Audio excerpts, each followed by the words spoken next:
Dogs with me here as usual. Tuesday, April 21st. We are 2 days away from the NFL draft. And, on a more important note, it looks like at least here in Maui and from what I'm seeing around the country and the world, um, this COVID thing, well, we don't have it licked by any stretch of the imagination. Things are definitely heading in the right direction. And I think that means that we are closer to seeing sports resume right away. I think, Bundesliga is talking about starting in just a few weeks. And I'm going to guess we're going to start seeing games. I don't think we're going to see fans in the stands, but I do think we're going to see games. We're going to see, players tested and, a lot of testing and a lot of caution. But I think what we're starting to see is that people are recovering and it's starting to just run its course. Not going to sugarcoat it. I'm not going to say I'm a medical expert. I'm not going to say any of those things. But at a certain point, it's going to be back to business as usual. And I think everybody is ready for it. I know my wife is for us because I don't think she's ever seen me sleep in this late or take this many naps or things like that. But kind of ready for it, as I said yesterday. For those of you that didn't watch the show, I don't talk a lot of politics and really I'm not saying one side or the other. But I think the whole stimulus thing was just one of the biggest is going to go down as one of the biggest flops in U.S. history. And it's going to be something that people point back to for the next 100 years and talk about how things shouldn't be done. I think when you have the CEO of Shake Shack going on TV yesterday and talking about what a great guy he is for giving back his $10 million that his company got, I think the rest of us should be in his face saying, why in the hell did you ask for it in the first place? You were just trying to scam the system. I mean, that's pretty much the way that it worked. And it's like, I know a lot of people with smaller businesses, and I don't know anyone that got a check. I only know people that have banking relationships with JP Morgan like Shake Shack does, a $1.7 billion publicly traded company with tons of access to cash and investors, and they get $10 million like that from the federal government while the small businesses out there. I mean, how many local restaurants do you know that aren't going to make it out of this? And people like that. It's pathetic, man. It's absolutely pathetic. You guys know I'm never one to hold back my opinion or anything like that, but I'll tell you, man, not happy with the way that has gone. I applied for zero, got zero. I know some people have gotten $1,200, but I don't know anyone with a small business that's gotten. And I think that's where the problem is. That this thing really didn't work, really, really bad. And now they have a second stimulus plan. It's much smaller than the first one. But aside from that, like I said, it looks like things are flatlining. We had 4 new cases in Hawaii yesterday. See, this is the other thing that I don't really understand is they're saying that so it's got to be decreased for 2 weeks in order to start thinking about, increasing or relaxing the restrictions. But it's like we have the second least amount of cases next to like Montana, which is not, it's just probably another lowly populated state. So it's like we had 4 cases yesterday. So what exactly we've had only a handful of deaths also. And I think like we've had a total of less than 500 cases and like 410 of them are already cured and have gone through the cycle. So for our numbers to drop, it's going to have to be like 1 case a day or basically done. So it's like, it seems like that doesn't really fit. But anyways, aside from that, having a great morning. Guys, NFL draft on the way here. Thursday is the big day. I'll be live throughout the entire first round of the draft. I don't know if I'll be doing the second, doing the Friday and Saturday, but let's just say I don't have anything else to do. So I might be around. But hearing a lot of talk about teams wanting to trade, and you know, what are you guys hearing? Rod, how you doing today? Looks frozen. Chris, how you doing today? I'm doing all right. I'm just waiting for the dominoes to start falling and for maybe teams to start making moves. Maybe a couple teams will make moves pre-draft, but other than that, like you, I'm waiting for Thursday. So in Canada, are they starting to release, like, talking about lessening the restrictions on everybody, or? No, we've actually extended ours till I think the middle of May in my province, anyways. I mean, but goes back to the point you were saying, like about the small businesses. Like we're being encouraged to, if we're gonna order from the smaller restaurants and order for curb or select for curbside pickup because that's what a lot of the businesses are doing now. They're saying the restaurants are closed, but the kitchens are staying open. So we're trying to help out small businesses wherever we can. How about you, Steve? What's the word in New Jersey? New York Governor Cuomo is just on and says that we passed the apex and have certainly, at the very least, flatlined. It's not, um, you know, it's not like everything's cured and everything's great and everything's perfect, but it's certainly headed in the right direction. How are things in New Jersey looking? Yeah, I would say I would agree that I think we've hit the apex and we're not out of the woods by any stretch, but it just seems like there's less tension, fear going to the stores. Everybody's got to wear a mask, so no matter what store you go into, you're definitely required to wear a mask. As far as my kids, my daughter is a sophomore in high school. My son's in eighth grade.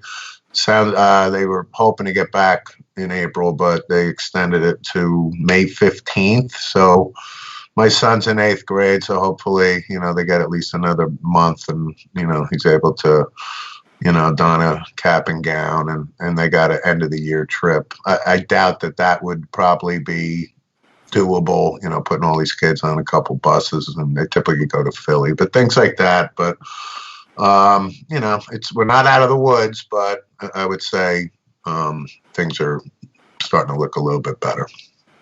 Yeah, I think that I read yesterday that Boston University was possibly canceling the fall semester, heading all the way into that would be all the way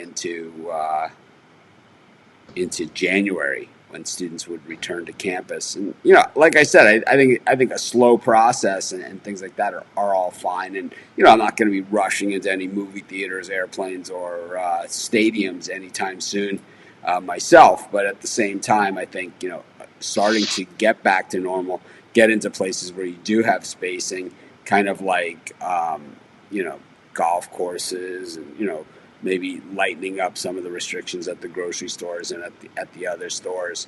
Um, I think for me, I think it's time, and I think that always it's easy to say err on the side of safety, right? But I think at a certain point we've crushed our country's economy, and so at a certain point you have to get back to business.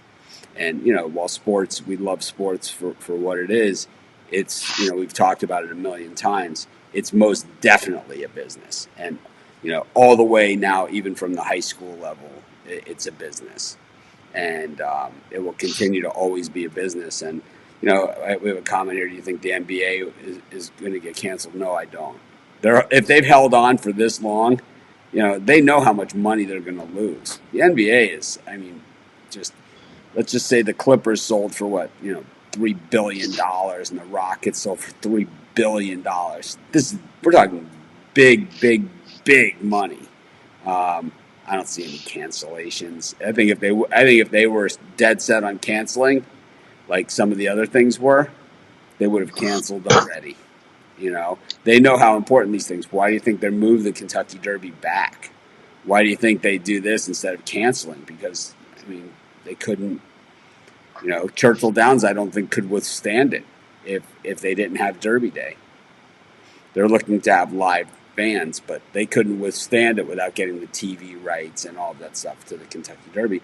They probably couldn't take it a year. It's probably the Kentucky Derby, like for Churchill Downs, is probably more money than they make the whole rest of the year combined, unless they host the Breeders' Cup, and then then they get an extra bonus there. But I'm going to guess that it's pretty much their entire year. So the Los Angeles Chargers have updated their uniforms. This is one uniforms where they actually did make some changes on the uniforms. The Patriots yesterday said we're changing our uniforms to the same uniforms that we had. I don't know, man. Same. It seems to be the same announcement every day. A lot of changing the uniforms to the same uniform that we had. But the Chargers uniforms are actually super cool. I think they're really cool. So I always thought the Chargers had great uniforms to begin with, but now I think their uniforms are even better.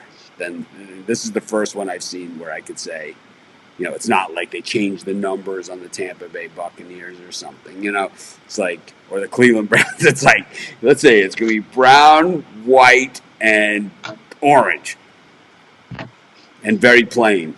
It's like Penn State has changed their uniforms. It's like, see, what we did is we took in the sleeve a quarter of an inch. It's like it looks exactly the same. Yeah. But the Chargers actually here's a picture of the Chargers uniforms right here. Super cool. You can see the pants. They've changed the lightning bolt in the pants. That dark uniform looks exceptional. The one even before that, the lighter blue, looks great. The white with the yellow pants, and of course the UCLA powder blue with the yellow pants and the powder blue with the white. The Chargers have always had great uniforms anyway you slice it, but at least they got it right. Chris, what do you think of those new Patriots uniforms? You going to be able to recognize them? I mean, they're exactly the same as they were last. I mean, you know what they remind me of, and I think that I may have seen them before. They remind me of their Thursday night jerseys when they were doing the Color Rush jerseys. That's pretty much what it reminds me of, and I don't know. The Color Rush. The Color Rush is when they did the same color pants as the same color shirt, right? Is that what you're talking about? Yeah. It was like a specialty for the Thursday night. So they did the blue shirts with the blue pants. Yeah. And those were different than their regular jerseys. Yeah. Yeah, because they had if they had the white jerseys, they would have like the blue on the shoulder. But now they have like the navy blue with like the red stripe on the top of the shoulder. I don't know. It seems a lot of uniform changes this year as a Dolphin fan. It's just another jersey that someone's gonna have to. I'm hoping for the old Dolphin jersey to come back and helmet. I really hate the fins up. Yeah, me too. I'm very not happy that the Dolphins light aqua fins up away from their original. Yeah, I mean, they put on the original jerseys. That was the ones that they beat the Patriots in, on the Kenyon Drake play. Of course, they beat the Patriots last year in their regular uniforms. Just saying. Anyways. So, the San Francisco 49ers want to trade out of their draft spot. Yeah. Well, they don't have a second. What did I read? They don't have a second and second through fourth round picks. So I think they need to recoup some of those picks. So I can understand why they'd be open for business. Well, they have 2 picks, right, in the first round. Is that how it works?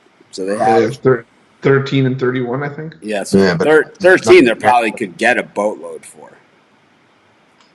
31, I'm going to guess not as much. 31 is probably like that pick, and then like a second rounder or something, maybe third rounder. But 13, they could probably get a bunch for. But I think they need more help than they think they do. And that's just me.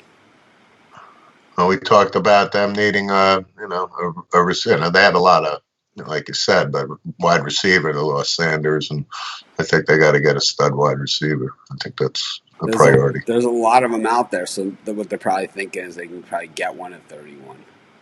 Yeah.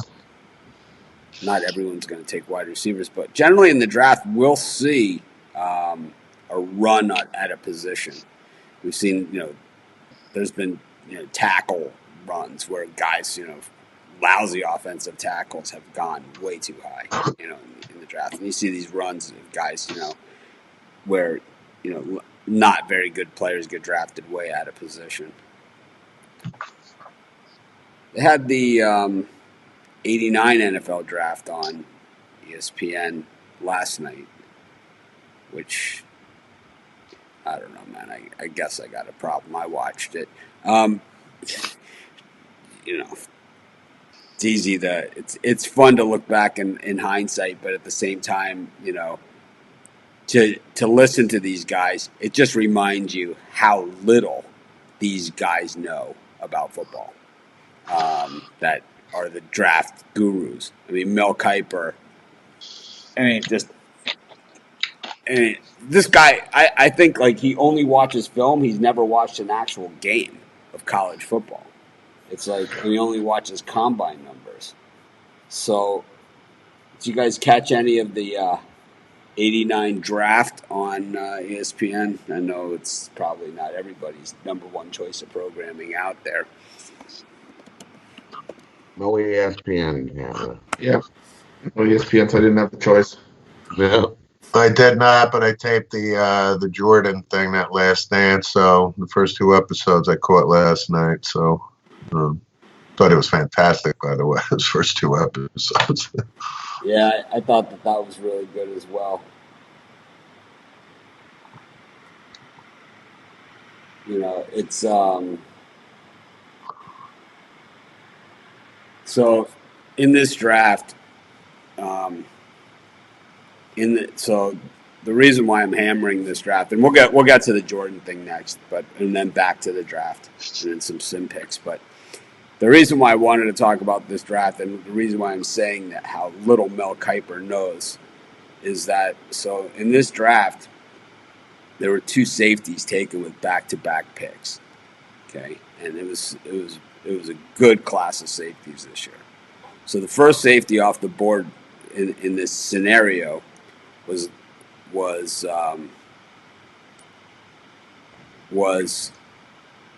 Louis Oliver, and the Dolphins.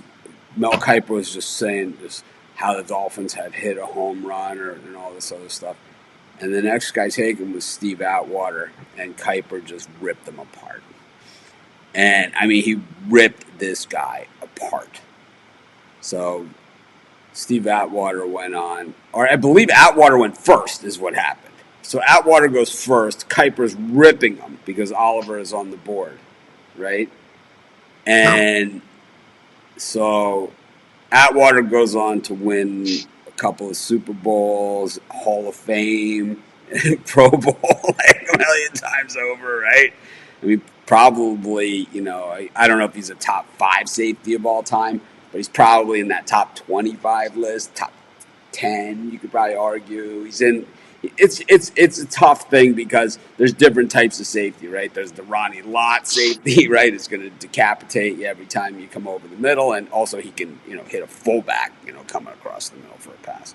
And there's no tight end that wants to come across the middle with him hitting you either. And then there's Rod Woodson, right, who can basically take you to the house at any given moment. And, Troy Polamalu is, once again, another guy who's basically a linebacker playing safety. All different types. But Steve Atwater was certainly in that.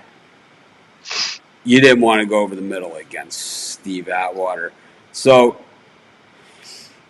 Steve, you think the Broncos made the right choice there? You think maybe Mel Kiper was a little bit off? I mean, we could break his chops all we want. I mean, he's been doing this since 1983. You have to assume he's going to get some really wrong, and obviously the Atwater pick was for him to crush him at the time. Obviously proved to be based.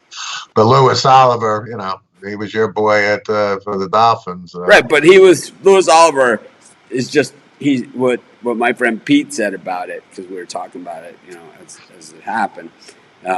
He's like, Louis Oliver's just a guy, He's kind of like, some of the guys we talked about the other day, where it's like, he's just a guy, in the league. He's not a Hall of Famer.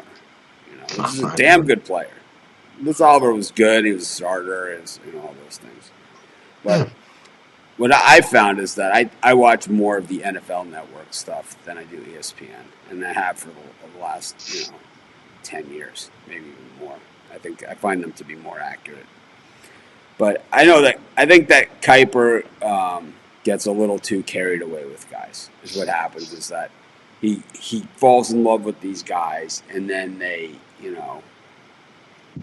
it's like his best player available on the board is obviously, sometimes you'll see his best player available on the board for days. It's like, maybe the GMs know something that he doesn't know, and I think if there was really a method to the madness, that there'd be an NFL team out there that would just make him a giant offer. And there hasn't been. And, not that I know of.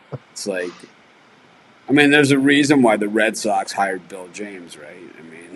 There's a reason. It's like finally someone said, you know what?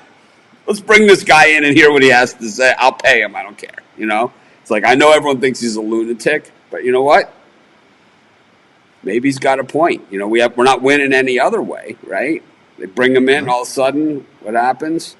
Hey, man, we got Pedro Martinez now. It's like, we have a pretty good team, It's like, what happened there? Is that a Facebook ad or something? What just happened to me? That was odd. So, anyways, so Sunday was parts 1 and 2 of The Last Dance, and I loved it. I loved it. Did you guys get a chance to see it, Chris and Rod? No ESPN. I did not. I'm gonna see if I can stream it though. It's got to be on Hulu or something, right? Disney streaming, ESPN. Did you get ESPN Plus? No. No. No, it's on Netflix. Though, When I go to sign up and it tells me you live in Canada, you're not allowed. No, they got a point. As far as we're concerned. My takeaway of this was, obviously we see Michael Jordan is considered the best of all time, but watching the footage of him, boy, it really, brought back to this guy was just lights out, man. He was just a fantastic player, man. I saw him at Madison Square Garden in the Kiki Vanderway era, and it was a show. That was not a good Knicks team, No. But the part 2, when they played the Celtics in '86 in the playoffs, and we were still going to school at the time. And I remember, we were watching this at BU, and, the night he went off for 63. And I thought it was 68, and that was the weird thing because, like, my wife and I were watching, and she was actually, it was that compelling, that she was watching. And, I was like, oh, yeah. She was like, oh, and what happens? I said, oh, he scored 68 points, but it was actually 63. But I'll tell you what, man, it was. But they, even Larry Bird was being interviewed at the time, during '86, and even Larry Bird was like, "This guy is, he's something special, man," and he really was. Oh yeah, and Magic Johnson too. Magic Johnson was saying it wasn't like a matter of if he was going to win championships. It was a matter of how long they were going to take to put the supporting cast around him that he could win championships with. And his killer instinct is second to none too. His competitive drive and making everybody around him accountable. Not even better, but accountable. Like you don't follow Michael's way, you're gone. And then the buffoonery of Jerry Krause is another interesting aspect of it. So. It's highly recommended to watch. And I can't wait for the next one. I believe that the second one. So that was really the first one was mostly on Jordan. The second one was mostly about Scottie Pippen. That's right. I believe the third one is about Dennis Rodman. Okay. So I just found out they're on Netflix up here, so I'll be able to watch them. Yeah, and it was just outstanding, and I think that some of the blocks that he makes are just crazy. His athleticism is just right. I mean, it's again, well, you know, Chris and Rod still haven't seen it, so we don't want to, you know, say too much. But it's awesome. It was 2 hours. I was just awesome. I loved it. Yeah, it's like I couldn't wait for the next one. It's one of those things that if they would have had all 10 out, I would have binged. I would have binged Yeah. the whole thing. You know, I started watching it at, you know, I had to tape it, you know, because here it's on at 2:00 in the afternoon. But you know, so I taped it and I taped the second one as well, and it's kind of like I would have watched it. I would have been one of those things that I started at 2:00 in the afternoon. I would have sat down and watched it all the way through easily.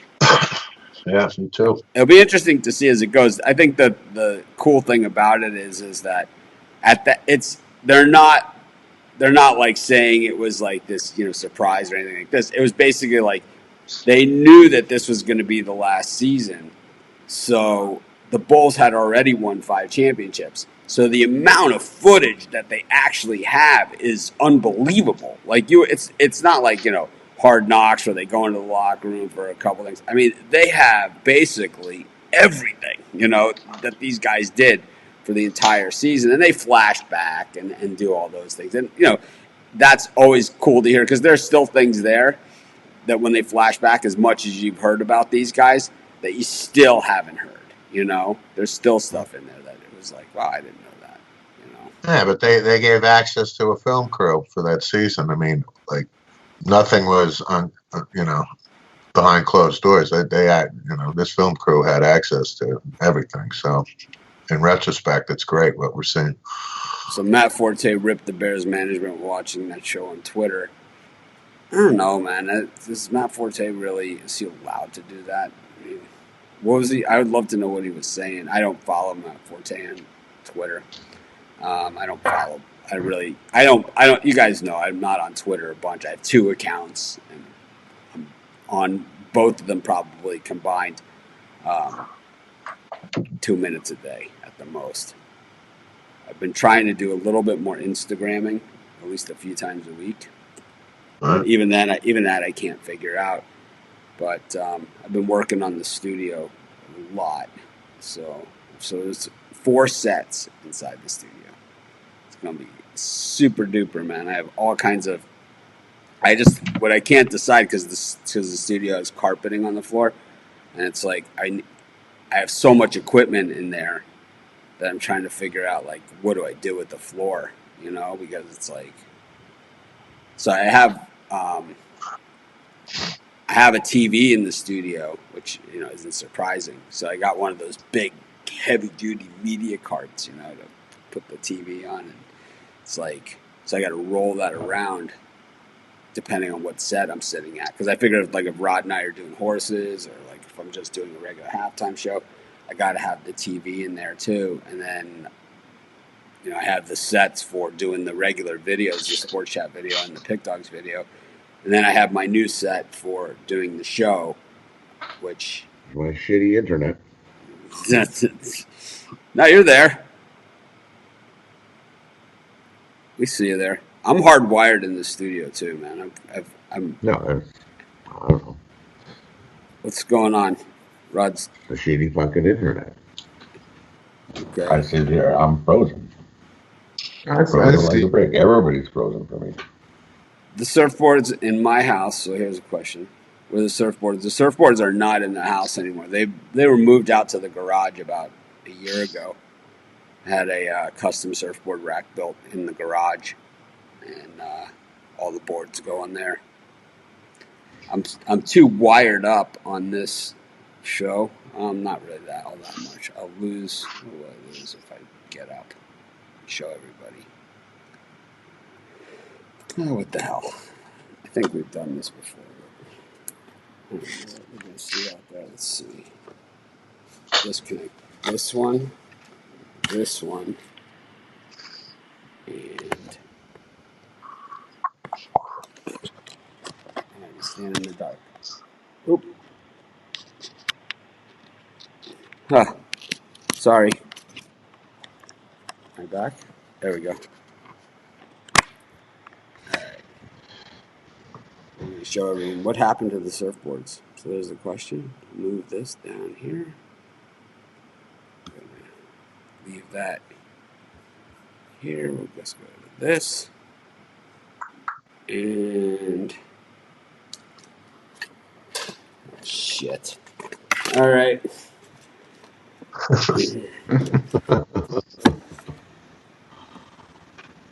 And we're off. So what happened to the surfboards? The surfboards were moved to the garage. Right there. There you go. Yep. We put the custom rack there. There's the Mitch car. And then you got also boards up there. So that's what happened to the surfboards. They got moved to the garage. Along with my golf practice equipment. Pretty dark. Oh, I see the sun starting to peek up. Yeah, it's pitch black. Let me go outside. I'll probably lose internet out here. I guess it's just starting to come up, right? Yep, start. That's pretty dark out here.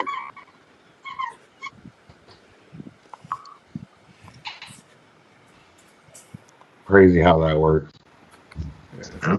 It's sunny and hot. Well, hot for us, but I consider hot. All right. About to rain here in New Jersey. Mitch he'll still be in a jacket and a sweater probably, Oh, and a t-shirt. all right. Bring you guys back in. So that answers that question. That is the long version as I get hooked back up. In the new studio, I will not be able to do that. So Yeah, I remembered hearing something about the Matt Forte thing on when the Last Dance was playing, but I'm just reading the tweets as to what he said in there. yeah, so give us a little insight, Chris. So Torrey Smith tweets, one man's ego ruined one of the greatest teams in any sport. And then Matt Forte responds saying, having played in Chicago for almost a decade, this seems to be our Achilles heel.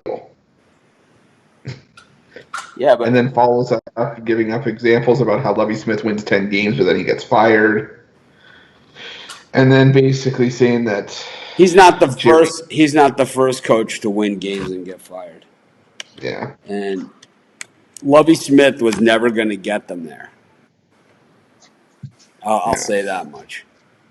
Steve, you think Lovie was going to get the Bears across the line? I thought he had his one chance. They never gave him a quarterback that was going to get him there. I mean, I'm not saying it was his fault or not his fault. I'm just saying he wasn't going to get there. And then there's one more tweet said, so Jerry Angelo, I think it was the general manager at the time, said, lied to me in camp 2011, told my agent and I that he'd negotiated a new deal in good faith, ended up playing a rookie deal under $600,000, making the Pro Bowl, but the season ended with an MCL sprain while the puncher made $4.5 million. So, not happy. Well, Jerry Krause, I think, is the villain of the story, but he's also the same guy that put that team together. So, he also made those trades, to get Scottie Pippen. He drafted Horace Grant. I mean, there's some arguments to be made in his defense too. Yeah. But I think traded Oakley to get Cartwright, which they needed a big man. So that was those are tough. Those are the tough ones. Those are the ones where you do it, and it's like you can't win 6 championships without. You could have the best player. I mean, Miami had Dan Marino. He's the best passer in the history of the NFL. It's not even close. Like any of these other guys that have more touchdowns or anything, they might have better teams, better coaches, different rules, all that other stuff. None of them are better passers than Dan Marino. They're not even close. Like, that's why the argument, is Tom Brady the greatest quarterback of all time? He's got, the 6 wins. And that's his thing, and it's a pretty big one, right? But, he certainly If you base it all off he Super certainly Bowl, wasn't the if you best base it off, passer. He's not even close. if you're going on the best quarterback with the most Super Bowls, then sure, then he is. But it depends what criteria you're looking at. It depends on the criteria. Would Dan Marino have won those Super Bowls with that team that Brady and that coaching staff that Brady had to work with? Oh, for sure. I don't know. Sure, you don't know. You don't know because would have won a couple. I think he would have done okay, but I think that Dan Marino, I think that part of his own issue, and he might even be one to admit this, is that Tom Brady is also super efficient, and he plays kind of that West Coast style of offense where he will take his shots down the field, but he's also not afraid to just move the ball down the field too. While Dan Marino is way, way more likely to take shots, even though it's there. He's kind of, but he does it with a lot more efficiency and threw it all with a lot better accuracy than like Carson Wentz does it. Carson Wentz does the same thing, right? But it's like Carson Wentz. It's just Dan Marino was definitely the best pure passer, I think, in the history of the NFL. His release, everything. I mean, just throwing the football. And like you said, I mean, there's a lot of different criteria when you're comparing, who's the greatest of all time. But, I just think Dan Marino's throwing motion and and everything was just lights out. So, speaking of late draft choices, do you guys see any movement here in the NFL draft, like from where you originally had guys going, in our mock draft to, as we get about a day away, there is going to be a trade. I mean, is it going to happen before the actual draft? I'm not sure, but it's like we are going to see some trades and some guys go in different spots. But from what I've seen, I kind of have my list of guys that I think are the can't misses, and it's like I have other guys that I can see, being the bust, and it's the bust is more than likely this time going to come from one of these offensive linemen, Wirfs or Andrew Thomas, something like that. And I think maybe some of these wide receivers too could be the next. I'm not saying they're going to be a Justin Blackmon, but maybe they end up being like a Charles Johnson. CeeDee Lamb is not that fast, but he's a good route runner. He has very good hands, so that goes a long way. But Charles Rogers had really good hands too. Goes a long way. We'll see what happens. Someone's going to take him. That's for sure. And they're going to take him in the top 15, most likely. So I've been writing down my sim picks, but I haven't kept score. You guys have anything more to add, Chris? You think of anything here for your NFL draft? I'm hearing. So here's what I'm hearing. The latest is that they did a thing like comparing different players, in this draft to other players that are in the league, and there's some easy ones. Yeah. I think the Jalen Hurts and Dak Prescott comparison is really not that accurate. I think Prescott was a better passer in college, and I think he's a better passer now. I think that I think the interesting one to me though is the Jordan Love Patrick Mahomes, and I'm not in that camp that there's this comparison there. Chris, you're a big Jordan Love guy. Rod, he's your can't miss guy. Is he Patrick Mahomes? 23 interceptions. I mean, Mahomes had 25 in his last 2 years, so he had 23, and that's what they're saying is that he's a gunslinger. That because he played against tougher teams with less. But I don't think he played against that much tougher teams. But he definitely played with less at Utah State. Yeah. But what do you still think think? he's going to. I still think the Chargers are going to find some way to get him. At 6? I really do. At 6 or later? Yeah. You think the Chargers make a different pick at 6? No, I think if the Chargers. I think the Chargers take him.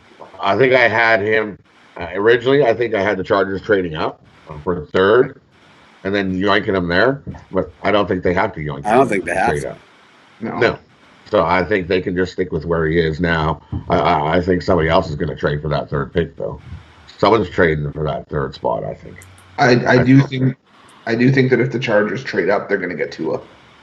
I don't know why. I just have this feeling that that's who they're going to go after. They compare Tua to Drew Brees, in to which case the Dolphins will never draft him. So right?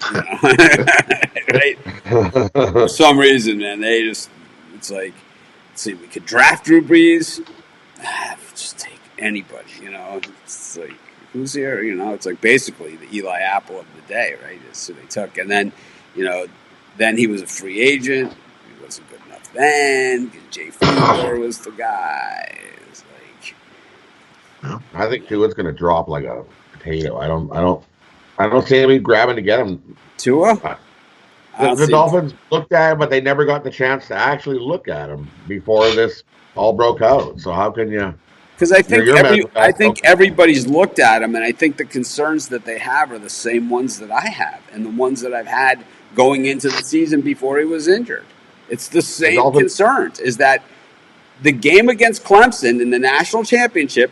Not that, obviously not this past year when they played LSU, but the previous year they played in the national championship. It was Clemson against Alabama, and he got rung up. I mean, he got rung up by a speed-rushing NFL-type defense. He got lit up, and it was like he had no answers. And he couldn't throw over the top on those guys. He was too small, and when he got hit, he got hit badly. It wasn't like, Ben Roethlisberger where he gets hit and he still completes the pass or anything. This guy gets hit, he gets knocked 8 yards backwards. I mean, he gets tossed around, and it's like he had wide receivers throughout his entire career that are the guys that are being drafted, right? I mean, all the way you go all the way at every point of his Alabama career, and it's all guys that were drafted in the 1st round. So he's had pretty good wide receivers the whole way, if not the best wide receivers of any quarterback in the country the whole way. And Alabama's scheduled super lightly over that point, over the last 2 years. They've scheduled really, really light. Their out of conference has been light, and their overall schedule has been light. They never drew the toughest part of the ACC. They haven't played Florida or Georgia in years. I don't think they played. I mean, when's the last time Florida played Alabama? I can't remember. The Lee Stallings SEC championship game when he made that decision because it was his decision to make. It's like, what the hell does that mean? I always hate that when coaches give that excuse. Why did you make that decision? Because it was my decision to make. So you're down by you're down by 10, and you kick the extra point, make you down by 9, or if you go for 2, you're down by 8. Right? You're down by 16. You score a touchdown. There's about 8 minutes left to go in the game, and you kick the extra point. So why did you do that? Because it was my decision to make. I mean, it doesn't. It's like, how hard is this? It's like 2 scores, right? It's 2 scores versus 3 scores. I don't know. How many times are you going to get the ball back? Their quarterback's going to win the Heisman, right? It's like, The other thing I was thinking was I do think the Giants are going to move down from number 4. I know I had them taking offensive lineman at 4. I think I had them taking Tristan Wirfs. So the Giants and the Chargers have a history of trades, right? They have a history of trading. Eli Manning for Phillip Rivers was obviously, and of close draft picks. Yeah. So they could move to 6. And I think if they still want to take Wirfs, he's probably available at 6. Where they And even if picked he's Daniel not, Jones last year. I think so. I Where do does think they'll go for the. so Uh, Steve comes from a family of Giant fans, and Steve, where would Daniel Jones go in this draft? Mm, Uh, Not 5 or 6. pick six or round 6 for this. Jordan Love would be picked before Daniel Jones. I can tell you that. Exactly. Yeah. How about Eason? How about Jacob Eason? Would he go before Daniel Jones? Yeah. I think probably. he does. I think I he think does. he does, yeah. So Fromm, the word on Fromm is a lot of things they're saying about Jacob Fromm are the same things they said about Tom Brady. These are the same exact things. So I'm a little concerned about this guy, and I'm hoping that maybe the Dolphins take him with a late round pick. That maybe they wise up, and the Lions trade out of that pick. They take Okudah. It's like, who's the guy who's not going to miss, right? You take him. Take Fromm in like the 6th round, and it's like, there's your Tom Brady, because they're saying all the same things about Fromm that they're saying about Tom Brady. Can't make throw, it's like he doesn't have the strongest arm, he's not fast enough, he makes up for it with his accuracy, right? It's like all the same things. I'm not saying Fromm is Tom Brady, but I'm just saying that he started for 3 years and, a program that was ranked in the top 5 the whole time. Exactly. That's all I'm saying. And Georgia, unlike Alabama, played a real tough schedule every single year that he was there. I mean, and he fended off Jacob Eason. He made Jacob Eason get out of Georgia and transfer out. Who does have a better arm than him? Yeah. So Chris, who are the Giants going to take? So you have who trading into that spot then for the Giants? I cut you off there because either the Dolphins or the Chargers, most likely. Like I said, if they want Wirfs, I think he's still available there, and if not, I can still see them taking a guy like Andrew Thomas out of Georgia, or if for whatever reason he's not available, or they trade even lower, I can still see them taking a shot on Mekhi Becton, even with the failed drug tests. I think they can. I think he's. You don't think so? I could see there are a lot of teams that I could see saying, "Okay, we'll go with the failed drug test." The Giants aren't one of them. There's no way. Okay, no chance. I guess I'm not. Believe me, no chance. Right. It's like there's no way. You never hear about the Giants like if you're Lawrence Taylor, you'll get a second chance for the Giants. But he's the only guy I can think of that's ever gotten the second chance there. Steve, Steve comes from a family of Giant fans. Steve, am I missing something here? Because the Giants aren't the second. The Giants are not like the Patriots, where it's like, all right, we know Corey Dillon is going to promo. It's like they're the guys that get rid of those guys. And here's the other thing: Gettleman has to get this pick right. I mean, the Giant base. I would say more of them don't like Gettleman than do. I think Gettleman has done a good job, in my opinion. But again, he's had Barkley and Daniel Jones, where you got the quote unquote franchise quarterback and you got the best running back, right? But it's still not good enough for the Giant fans.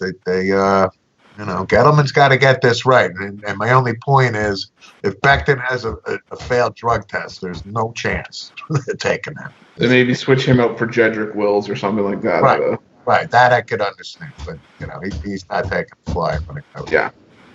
So Rod and I are going to start doing horses. Rod, when is the good tracks running? Well, you like Gulfstream and when? Either Wednesday or Thursday, I believe. All right, so either Wednesday or Thursday we'll be doing it. Yeah, because the only one's going now is like Will Rogers and Fauner Park, and I'm like, yeah. Yeah, I'm not doing this. No. But I'll do Tampa and some of the other. Yeah, and I think they'll start up Wednesday. I'll double check, but it's either Wednesday or Thursday. I know they take Monday, Tuesday off. But I'll start doing the horse racing show. I don't know how we're gonna do it, but we'll figure it out.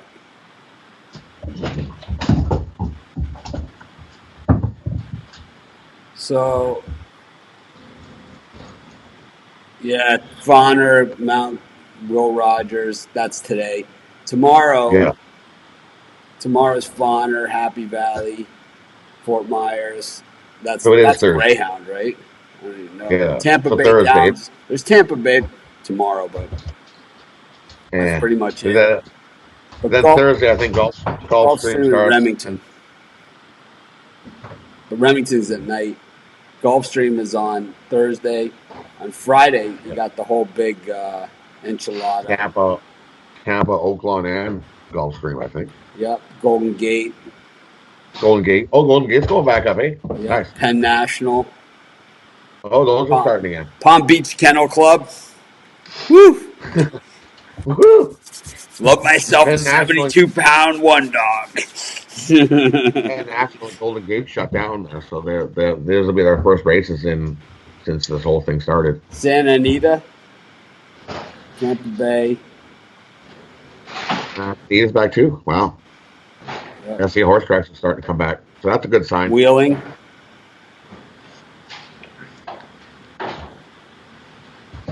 Just stay away from the Aussie races at night.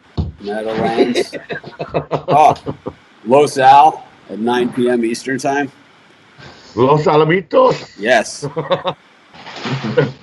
I just find out that it's like speed racing. It's weird because they all line up in this big row. Horses come out, ears are pinned back, and they're like, lead, lead, lead, lead, lead, lead, I'll tell you, with Craig Trapp, I used to bet a lot of Los Al, and my jockey and his jockey, our guy, was always Agapito Delgadillo.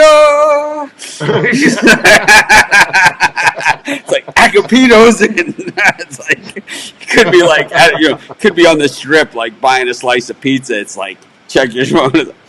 Agapito's going into the chase. It's like run to the sports book. It's like man, unless you bet those quarter horses at I don't think you could be a real degenerate gambler and have never bet the quarter horses at Los Al. I know. If you're familiar with Agapito Delgadillo, you have a problem, then we love you. It's like Remington. Remington is the same thing. Oh, yeah. The quarter horse. It's like that's where horses. Baffert started. That's all I see. Yeah. Baffert started with the quarters. Did he? Yeah. Nice. Baffert was like the top quarter horse trainer, and that's how he became a thoroughbred trainer. His wife has horses. Like his wife does. I've seen a couple of. I've seen a couple of horses of hers in the last couple of weeks at either Oakland, Gulfstream. He's put them in there. And all of a sudden, her name popped up, and I was as a trainer, and I was like, "What? His wife has got a horse." I don't think she won that race. I think she came second. But that horse took a lot of money that day.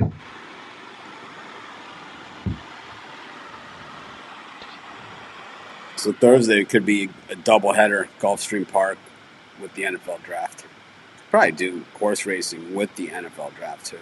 That would be interesting. That would be cool, yeah. In between picks. Yeah, no, I think you can. I think you can. Yeah. Let's see who's going on Thursday, especially on Saturday. Yeah, Thursday would be there's Australian racing and then Remington.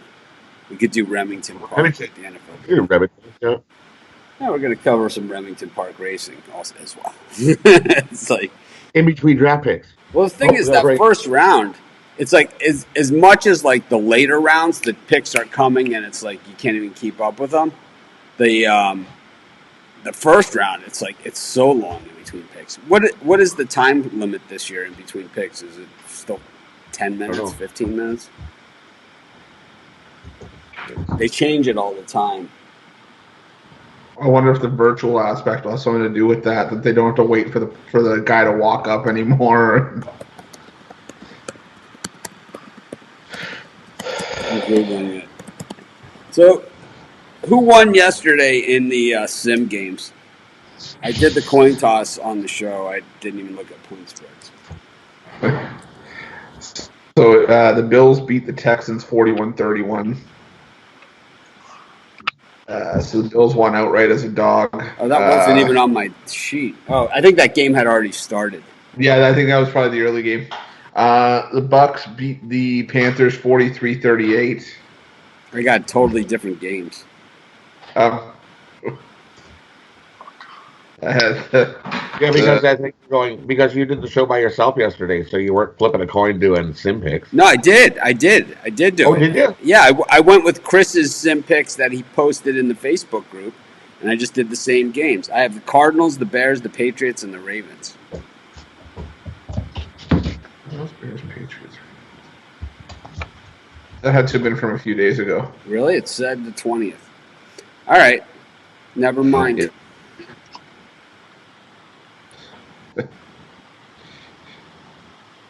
So today, But anyways, the NFL draft, the first round is 10 minutes each team. 10 minutes. Then it goes to 10 five. minutes, Then it okay. goes 5 minutes each team. And in round 7, just 4 minutes per team. So it definitely picks up the pace. And I think in those 5-minute rounds, after like the second round, it really starts to go fast on that third day. The second day, they do round. So how are they doing it? It's the first round, and then is it second and third all on the same day? yeah, I'm guessing so. I think that's what I heard. Second and third rounds are on Friday. Rounds 4 to 7 are on Saturday. All right, well, Teams get 7 minutes to make picks in the second round. 5 minutes for after that. 4 minutes in round 7.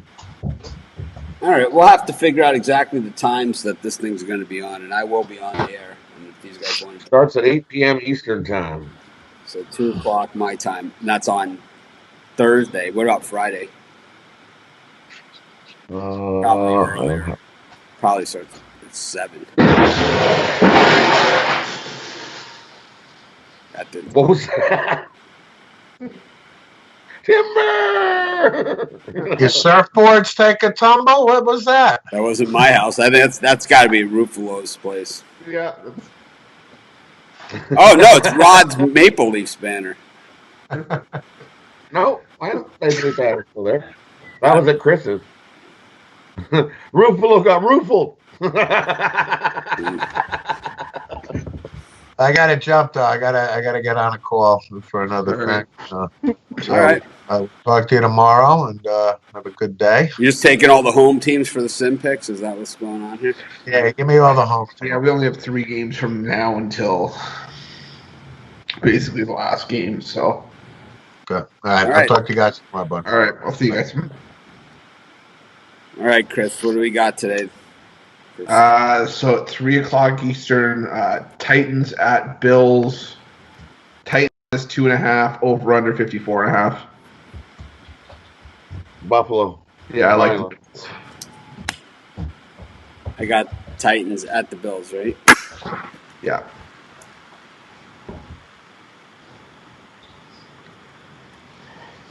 Okay. And then 7 o'clock, Eagles at Saints. Saints -7, over under 60.5. I'll take the Saints. I got -7. Eagles. Yeah, I like the Saints as well. And last one, Chargers at Chiefs. Chiefs -7.5, over under 58.5. Chargers at Chiefs. Yeah, I like the Chargers and the over. I got the Chiefs. Yeah, I like the Chargers too. Chargers +7.5. So I'm against you guys in everything. All right. What else is new? I'm tossing a coin over here. All right, everyone. Thanks for joining us. God, I can't wait to do picks again. It's going to be weird. It's like I was thinking about yesterday because I'm working on graphics packages, Yeah. for the show. And, how we're going to, because with the new studio and stuff, the show is going to change a little bit, the way that we do things. And one of the things that we're going to be adding is a lot of graphics. So it's like I want to have the graphics of the games that we're covering and then recapping everyone's picks at the end of the show, with graphics and stuff. And it's kind of like, I'd forgotten the format of how we actually, pick the games on the show. And I think what we did is, like, for hockey, we kind of just went through the schedule most of the time. And then when we had heavy amounts of other sports, I kind of just asked you guys, what are you betting today, right? Is the way that we did it, instead of going through every game, depending on the size of the schedule and stuff. And then we kind of did the same thing with the NBA and with college, where we kind of just picked at games. So we might have to do a little bit more preparation than we ever had to do, which hopefully doesn't take anything away from our show. But, Shouldn't. whatever. We'll figure it out. I think We'll figure it out. And it's like, if worst comes to worst, we'll get someone that just does graphics, right? yeah. All right. So I will see you guys. We'll see everyone tomorrow as we get one day closer to the NFL draft. Yep. Have a good one. Have a good See you day. guys. Take care.